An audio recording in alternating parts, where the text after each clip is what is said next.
A young man who fell asleep and died in the city of Troas.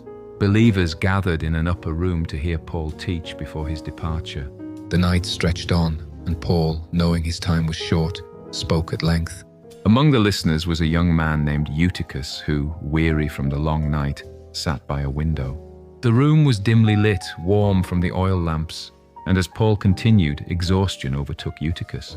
Slowly his head drooped, his body relaxed, and suddenly he fell. From 3 stories high, he plummeted to the ground.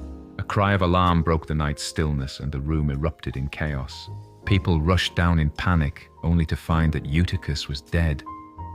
Shock and sorrow filled the gathering. But Paul, full of faith, stepped forward, knelt beside the lifeless body, and embraced him. Then, with unwavering confidence, he declared, "Do not be afraid, he is alive." And just like that, breath returned to Eutychus. His eyes opened and strength filled his limbs once more. Astonishment turned to rejoicing instead of mourning. The believers celebrated the undeniable power of God. Without hesitation, Paul led Eutychus back inside and continued teaching until dawn.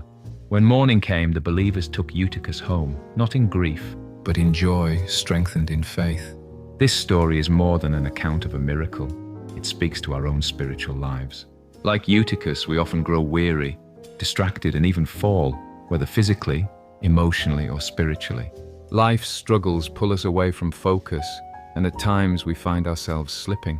But the message of this passage is clear. Even in our weakest moments, God's grace is sufficient.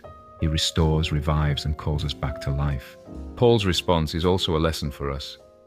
When we see others fall, do we stand in shock, or do we step forward in faith? He did not hesitate. He acted, trusting in God's power.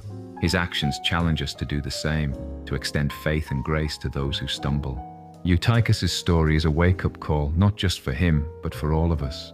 Are we spiritually asleep? Have we allowed distractions to dull our awareness of God? The urgency of the gospel calls us to remain awake, alert, and engaged in the life God has given us. And yet, even when we falter, God is faithful. He does not leave us in our fallen state. He reaches down, lifts us up, and breathes new life into us. No matter how far we fall, His grace is always there to restore us.